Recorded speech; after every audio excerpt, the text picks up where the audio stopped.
예, 여러분 반갑습니다.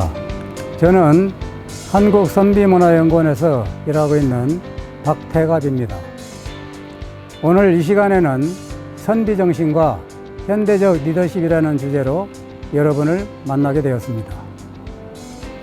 현장이나 강의실에서 여러분들을 직접 만나서 대면 강의를 통해 서로 소통하면서 공감과 이해의 폭을 넓혀나가는 것이 좋겠지만 이렇게 영상을 통해서나마 여러분을 만나게 된 것이 고맙고 행복한 일이라는 생각을 해봅니다. 오늘 여러분들께 말씀드릴 대략적인 내용은 우선 선비정신에 대하여 많은 사람들이 너무 어렵게 접근하는 경향이 많아 최대한 쉽게 선비정신의 의미와 핵심 내용이 무엇인지를 알아보고 그러한 선비정신이 지금 이 시대에 왜 필요한지, 필요하다면 선비정신의 어떠한 요소들이 현대적 리더십으로 재정립되어 전승해야 하는지를 알아보는 순서로 진행해 보겠습니다. 그럼 먼저 선비정신에 대하여 살펴보겠습니다. 흔히 학생들이나 직장인들에게 선비정신에 대한 생각들을 물어보면 우리나라의 정신을 상징하는 것인데 어떤 정신인지 감이 잘 잡히지 않는다. 선비정신은 한자를 알아야 하는데 그렇지 못해 나는 이해하기 어렵다. 선비들이 조선을 망하게 했으므로 무능하고 낡은 정신이다. 첨단 디지털 시대에 맞지 않는 정신이다 하는 이러한 답변들을 들을 수 있습니다. 그러나 이러한 답변들에 대한 결론부터 말씀드리자면 선비정신은 이해하기 너무 쉽다. 선비정신은 한자를 전혀 몰라도 이해할 수 있다. 선비정신은 지금 이 시대에 더욱 필요한 정신이라는 점을 말씀드리면서 이 영상 강의를 통해 선비정신에 대하여 짧지만 핵심적인 정리로 개념을 파악하고 긍정과 부정의 평가가 혼재하게 된 원인까지도 이해하는 시간이 되시기를 기대해 봅니다. 여러분, 저는 우리가 선비정신을 쉽게 이해하기 위해서는 우선 우리가 익숙하게 알고 있는 동서양의 여러 정신들과 비교해 보는 것이 매우 효과적일 것이라고 생각해 보았습니다. 그래서 우선 우리의 선비정신을 알아보기 전에 서양의 정신을 먼저 보도록 하겠습니다.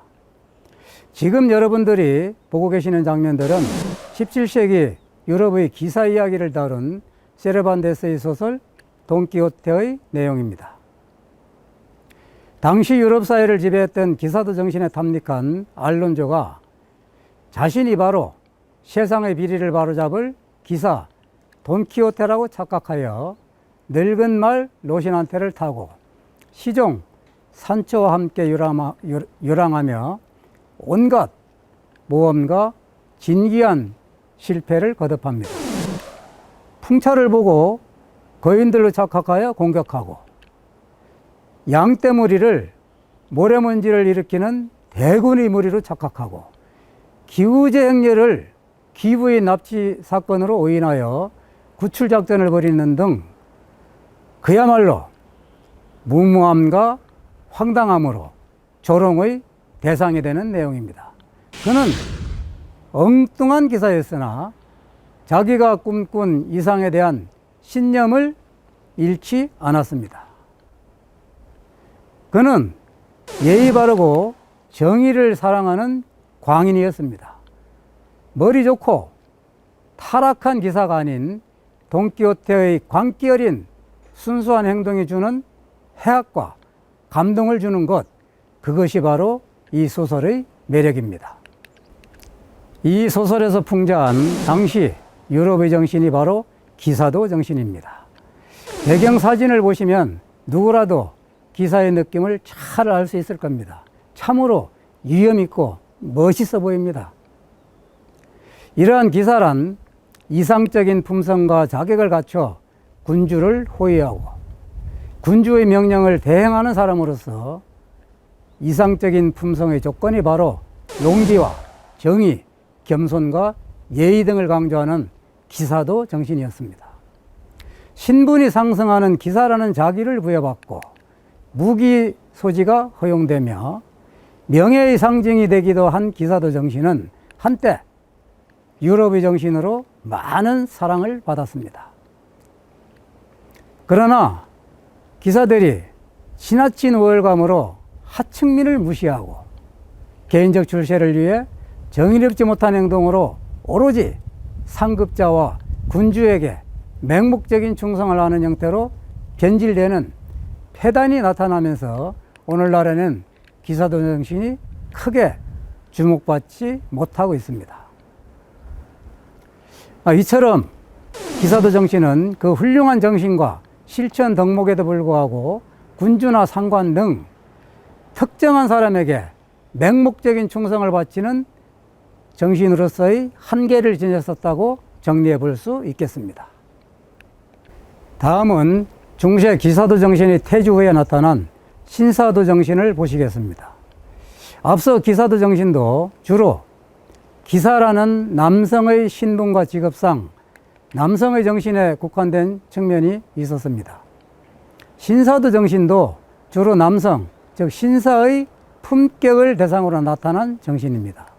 또한 기사도 정신이 군주와 기사의 주중관계를 떠올리게 한다면 신사도 정신은 남성의 존경할 만한 행동규범에 주목하는 정신으로서 우선 투쟁 본능을 최대한 억제하는 것, 만약 피할 수 없어 싸우게 된다면 페어플레이를 하는 것, 신사협정은 암묵적인 계약관계이므로 반드시 지킬 것, 여성에게 정중한 태도를 보이고 노인과 어린이 등 사회적 약자를 유려하는 것 등 이런 것들이 주된 행동 규범이었습니다. 그러나 이러한 신사도 정신은 개인적 행동 규범에 치중한 정신으로 국가사회적 공동체 유지 발전을 위한 정신으로는 한계가 있었다고 보겠습니다. 다음은 우리가 영화나 소설 등을 통해 흔히 접하게 되는 일본의 정신, 즉 사무라이 정신에 대해 살펴보겠습니다. 사무라이는 일본 봉건 시대의 무사를 뜻하는 단어입니다. 따라서 사무라이 정신이라 함은 무사도 정신을 칭하는데 일본 봉건 시대의 사무라이는 귀인을 가까이에서 경호한다는 뜻을 가지고 있으며 절제와 관용을 미덕으로 삼았으나 칼솜씨 외에는 특별한 직업이 없어 주인을 잃으면 유랑 걸식하는 존재이기도 했습니다. 따라서 이들의 주인에 대한 충성심은 맹목적이고 도를 넘는 경우가 많았는데 일본 영화나 만화의 단골 소재가 되는 추신쿠라, 즉 충신장을 보면 사무라이 정신과 일본인들의 정서를 읽을 수 있습니다. 추신쿠라는 1701년 쇼군 키라에게 억울하게 죽은 아코 성주 아사노의 복수를 하는 47명의 무사 이야기를 다룬 내용입니다. 그들 47명의 무사들은 주인인 아코 성주의 복수를 했지만 막부의 명에 따라 모두 절복을 하게 됩니다. 일본은 이처럼 맹목적인 사무라이들의 행태를 충의의 상징으로 미화시켜 오늘날까지도 다양한 대중문화로 즐기고 있습니다. 사무라이 정신이 낳은 또 하나의 비극적인 사례는 2차 세계대전 당시에 호주의 솔로몬군도 과달카날 섬에서 발생한 전투입니다.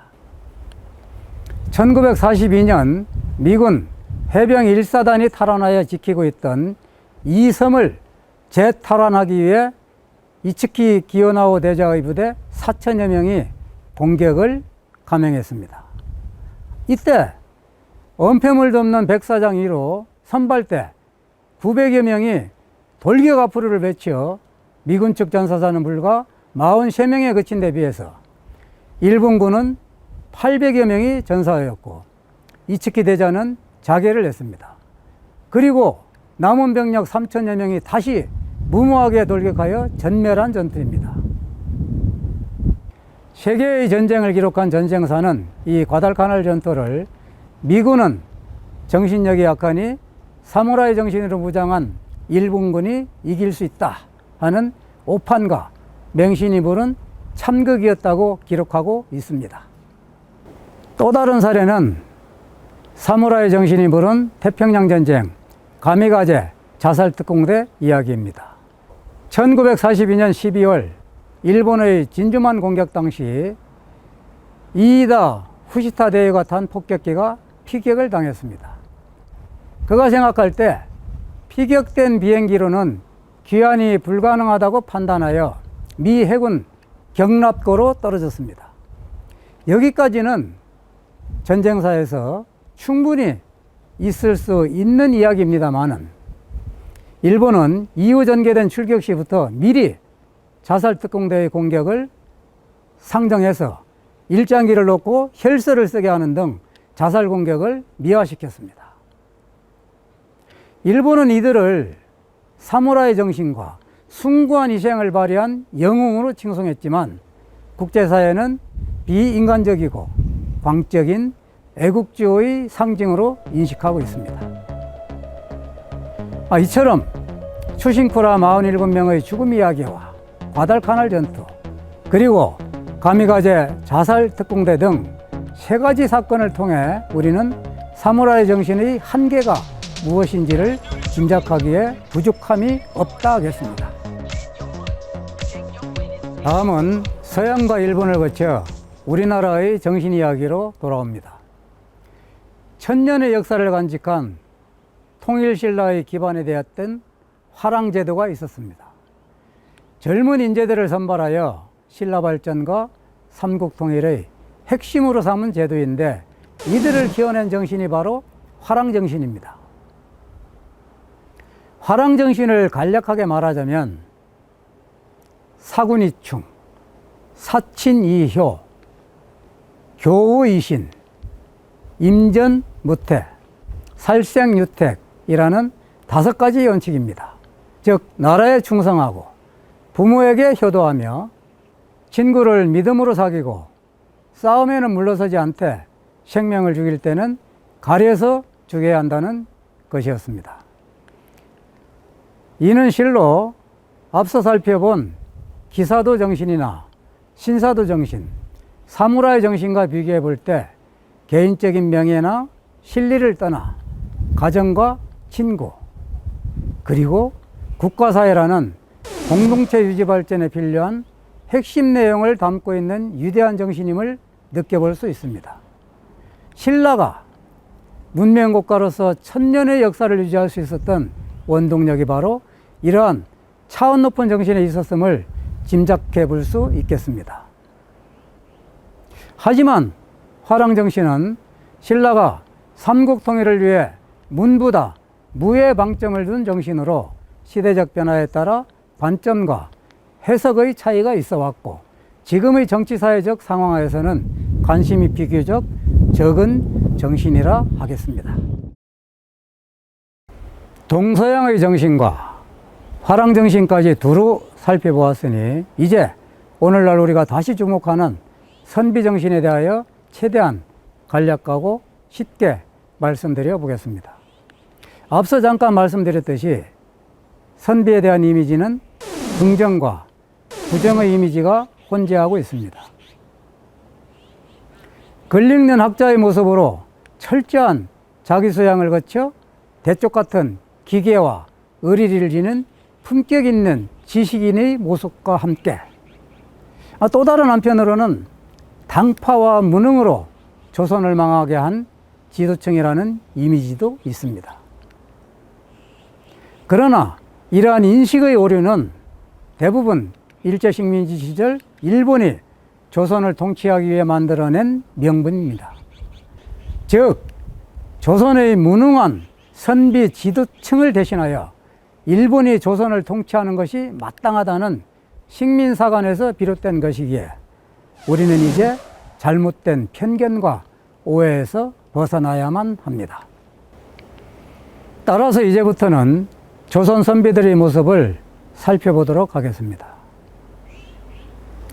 여러분, 우리가 조선을 기억할 때는 흔히 그 조선의 끝부분, 망할 때의 조선을 생각합니다마는 조선왕조는 세계사에 그 유례가 없을 정도로 국가사회적으로 매우 안정되고 체계적인 국가였습니다. 우리가 강하고 위대한 나라로 기억하는 고려는 34대 474년간 유지되었습니다. 임금 1인당 재위기간이 13.9년입니다. 중국의 경우를 보면 진시황의 진나라가 53년, 한나라 212년, 수나라 38년, 당나라 290년이고 세계를 정복했다는 원나라, 몽골도 97년 만에 망했습니다. 명나라는 276년, 중국의 마지막 왕조인 청나라는 296년간 존속했습니다.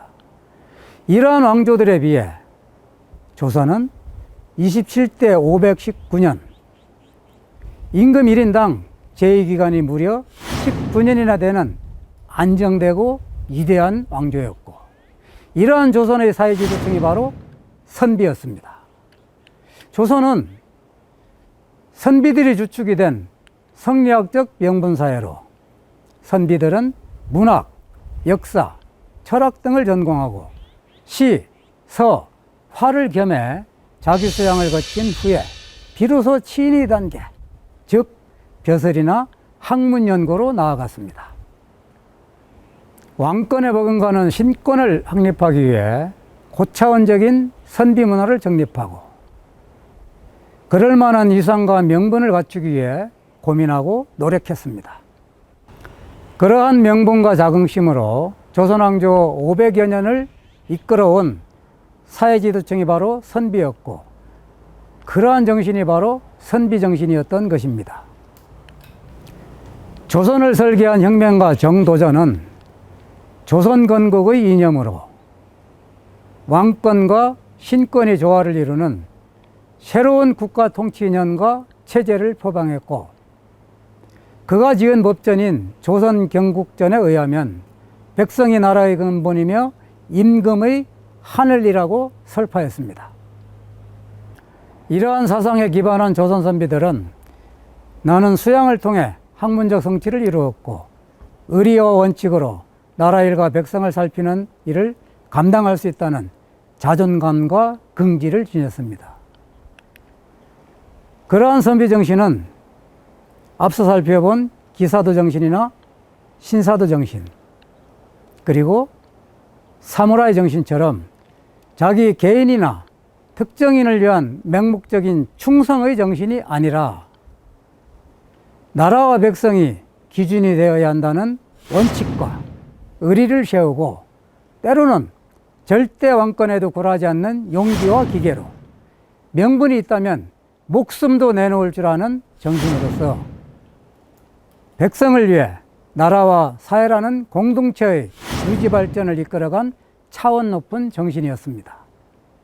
이런 조선 선비들이 중요한 덕목으로 여긴 기본적인 정신을 몇 가지 간추려 보면 선공후사, 억강부약, 외유내강, 극기복례 등 개인의 사사로움을 억제하고 약한 사람과 공적인 것을 먼저 생각하는 정신임을 다시 한번 느껴볼 수 있겠습니다.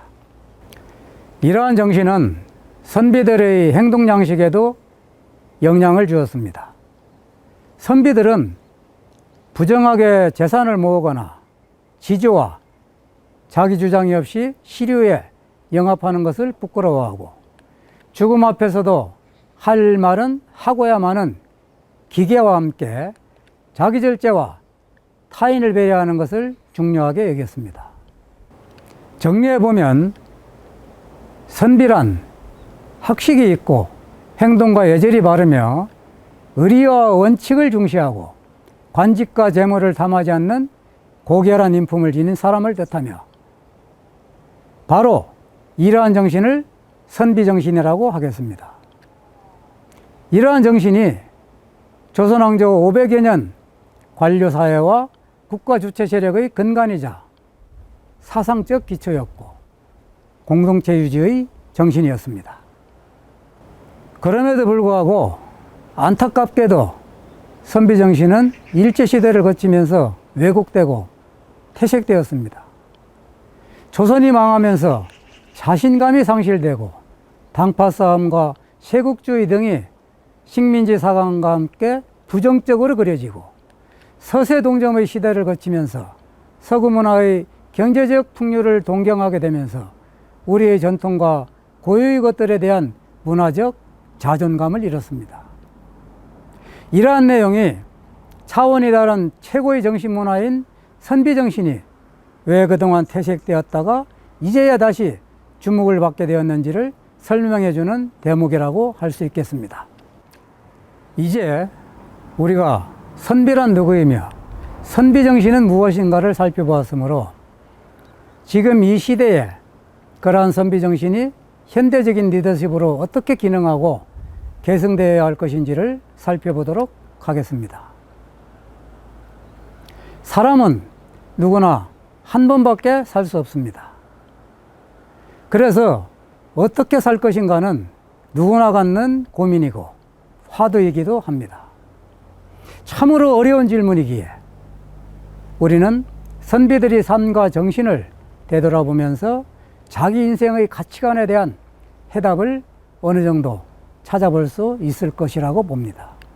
선비 리더십 중 첫 번째 덕목은 바로 존경받는 삶입니다. 예전의 큰 선비들은 영수, 거두, 큰 어른으로 전국적인 존경을 받았습니다. 그들의 학문과 정신과 삶의 내용이 존경의 대상이었기 때문입니다. 그러나 오늘날의 지식인들은 그 존재감이 미미하고 왜소합니다. 고위공직자 청문회나 여러 사건을 통해 드러나는 지식인들의 민낯은 참으로 부끄럽습니다. 그렇게까지 하지 않아도 충분히 행복한 조건을 다 갖춘 사람들이기에 왜 존경받는 삶까지 포기하며 욕심을 내야 하는지 안타깝습니다. 이제 지식인일수록 선비의 삶을 되돌아볼 필요가 있겠습니다. 다음 선비 리더십의 두 번째 덕목은 떳떳한 삶입니다. 현대는 경제적 가치가 매우 중시되는 시대입니다만은 조금 더 욕심을 내는 끝없는 탐욕으로 인생을 망치는 사례도 많이 발생하고 있습니다. 예전의 참선비들은 사리사욕을 배제하는 극기복례의 정신으로 과도하고 부당하게 재산을 늘리는 것을 경계하고 부끄러워했습니다. 지금은 정당하게 부를 이루거나 창업을 하는 것을 권장하고 선망하는 시대입니다만은 권력을 이용한 축제나 부정한 방법을 동원해 가면서까지 재물을 탐내는 부끄러운 지식인이 너무 많습니다. 이제 과도한 욕심이 부르는 불행을 막기 위해서라도 관직과 재물에서도 떳떳하고 명예로운 삶을 추구했던 선비정신을 갖춰야 할 것입니다. 다음 선비 리더십으로 강조하고 싶은 세 번째 덕목은 기계와 의리입니다. 대부분의 사람은 성장과 배움을 통해 각자가 독립된 인격체로서 자기 삶의 방향을 결정하며 살아갑니다. 그러나 직장생활, 사회생활을 하면서 모든 게 자기 뜻대로 되는 것만은 아닙니다. 순탄한 인생을 사는 사람도 많겠지만 때로는 좌절도 있고 헤어나기 힘든 상황을 만나거나 선택의 기로에 서는 경우도 있습니다.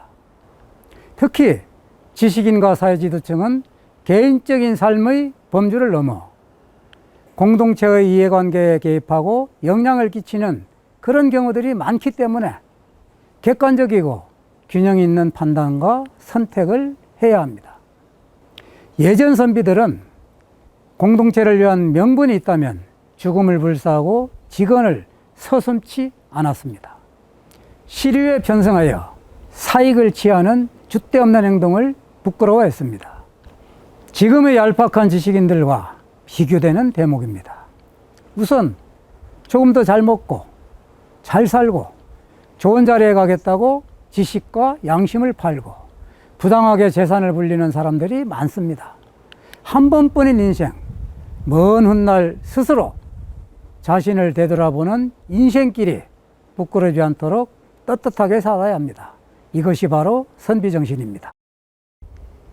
선비정신의 현대적 리더십 중 네 번째 덕목은 바로 공동체 정신입니다. 임진왜란 당시 남명선생의 제자 56명이 모두 의병장이 되어 전쟁에 나갔습니다. 여러분, 의병이 된다는 것은 나라의 군대처럼 봉급이 있거나 명예가 주어지는 것도 아니었으며 자기 목숨은 물론 가족들의 목숨도 내놓아야 하고 가진 재산도 다 털어서 무기를 구하고 장정을 모아야 가능한 일이었습니다. 남명의 제자 의병장들은 연전연승으로 왜군의 호남 진출을 막아 이순신 장군의 해전을 육상에서 보호하고 조선의 승리의 전기를 마련했습니다. 남명 선생은 평소 실사구시와 지식의 사회적 실천을 강조했고 제자들은 국가와 사회 그리고 백성을 구하는 공동체 보존을 위해 배운 바를 철저히 실천했습니다. 혼자만 잘 살면 되는 오늘날의 그릇된 지식인들과 참으로 대비되는 모습입니다. 나 자신이 가진 것도 결국은 내가 속한 공동체의 유지 덕분이고 다른 사람들의 희생이 기반이 되어 오늘의 내가 있다는 마음이 필요합니다. 비록 우리가 물질이 우선시되는 시대를 살고 있지만 공동체를 늘 염두에 두고 행동했던 선비정신을 생각하면서 각자가 스스로 자신의 인생을 보다 더 충만한 자긍심으로 채워나가야 하겠습니다.